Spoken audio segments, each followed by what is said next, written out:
5 বছর পর বড় সিদ্ধান্ত ভারতের। আবারও চীনা নাগরিকদের জন্য চালু হচ্ছে পর্যটক ভিসা। গালওয়ান সংঘর্ষের পর বন্ধ ছিল এই পরিষেবা। এবার সম্পর্ক স্বাভাবিক করার পথে কি ইঙ্গিত দিচ্ছে এই পদক্ষেপ? চলুন এই সম্পর্কিত আরো বিস্তারিত তথ্য দেখে নেই এই রিপোর্টে।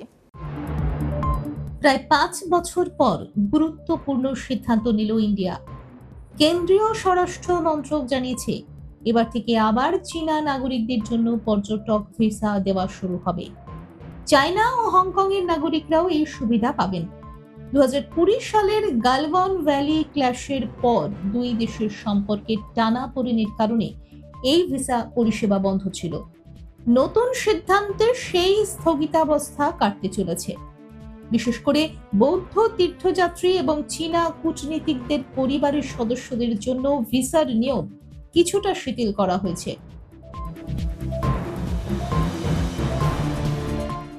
সরকারি সূত্রে জানা গিয়েছে, এখনো ই ভিসা চালু করার বিষয়ে চূড়ান্ত সিদ্ধান্ত হয়নি।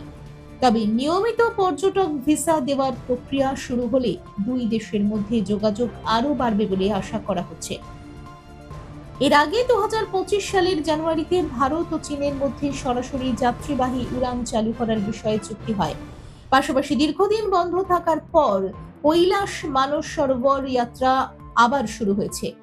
এই সব পদক্ষেপ দুই দেশের সম্পর্ক স্বাভাবিক করার দিকেই ইঙ্গিত দিচ্ছে।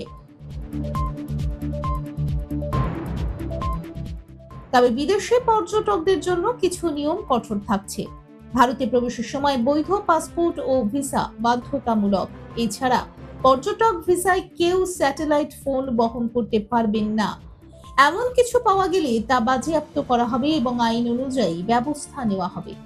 বিশেষজ্ঞদের মতে এই সিদ্ধান্ত শুধু পর্যটন নয়, বাণিজ্য ও সাংস্কৃতিক বিনিময়েও ইতিবাচক প্রভাব ফেলতে পারে। দীর্ঘ বিরতির পর দুই দেশের মধ্যে মানুষের যাতায়াত বাড়লে পারস্পরিক সম্পর্ক আরো উন্নত হওয়ার সম্ভাবনা রয়েছে। দেখুন এই সময়ের তথ্য ও চিত্র প্রতিদিন রাত 9টায় ও সকাল 8টায় শুধুমাত্র চ্যানেল 1-এ।